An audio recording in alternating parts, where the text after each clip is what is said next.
नमस्कार दोस्तों, आप सभी का हमारे यूट्यूब चैनल यूपीएस सलाह और एजुटेक में बहुत बहुत स्वागत है। मैं आपके सामने ताज़ा अपडेट के साथ देखिए मानव संपदा पोर्टल पर छुट्टी संबंधित कुछ नियम परिवर्तन हुए हैं।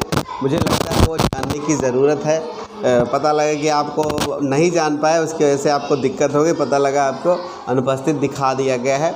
तो आदेश आया है बिल्कुल ताज़ा। चलिए चलते हैं हम आदेश की तरफ और ध्यान दीजिएगा कि अगर आप के मित्र हों या उनको बता दीजिए, क्योंकि इसकी वजह से उनकी सैलरी भी कट सकती है। तो चलिए इसके बारे में हम लोग बात कर लेते हैं। देखिए ये आदेश है 14 जुलाई का है और 14 जुलाई के आदेश में देखते हैं क्या है। ये देखिए डेट पड़ी हुई है, लिखा है मानव संपदा पोर्टल के लीव मॉड्यूल में किए जाने वाले परिवर्तन के संबंध में एक आदेश आया हुआ है। तो चलिए इस आदेश को थोड़ा सा धुंधला आएगा, दिखेगा आपको, लेकिन कोशिश चाहिए कि आपको सही से दिखाया जाए। तो मेन बात करते हैं। कतिपय प्रावधान किए जाने का अनुरोध किया गया। संज्ञान में आया है कि लीव मॉड्यूल पर निम्नलिखित प्रावधान उपलब्ध नहीं है। आवेदनकर्ता के लॉगिन से आकस्मिक अवकाश का आवेदन करते समय जुलाई से सितंबर माह के लिए 8 बजे के बाद और माह अक्टूबर 20 मई के लिए 9 बजे के बाद उसी तिथि में अवकाश आवेदन ना हो सके। ठीक, प्रातः 5 से 9 बजे तक स्वीकृति पर लगी रोक।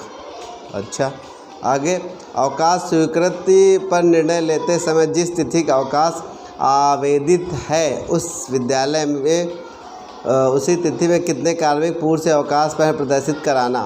नंबर 4, अवकाश निस्तारीकरण के ड्रॉप डाउन के प्रत्येक कारण के सामने कमेंट प्रावधान करना। स्वीकृत फॉरवर्ड प्रकरणों के संबंध में संलग्नों को भविष्य भी देखने योग्य बनाना। अतः आपसे अनुरोध है कि लीव मॉड्यूल प्रावधान को ऊपर कष्ट करें। इसके अलावा देखिए वही चीज़ बार बार आ रही है।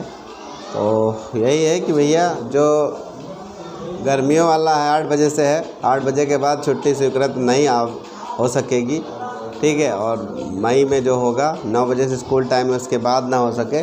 और प्रातः 5 से 9 अवकाश स्वीकृत पर लगी रोक को हटाना। ठीक है, ये चीज़ें हैं, काफ़ी चीज़ें बदल गई हैं और कितने लोग छुट्टी पे हैं उस संस्थान में इसका भी है।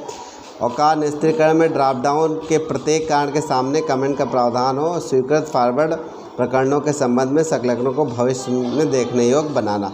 तो ये संबंधित चेंजेस होने वाले हैं, पर कुछ चीज़ें, एक चीज़ याद रखिएगा। मतलब याद क्या, मैं अगर अपना पॉइंट ऑफ व्यू रखूं तो आकस्मिक अवकाश लेता ही क्यों है? जब उसको कोई दिक्कत होती है, अचानक दिक्कत आ जाती तभी लेता है। और ये आप डिसाइड नहीं कर सकते हो कि कब वो आकस्मिक अवकाश लेगा। अगर एक दिन पहले ही पता चल जाएगा तो आकस्मिक अवकाश कहाँ है वो।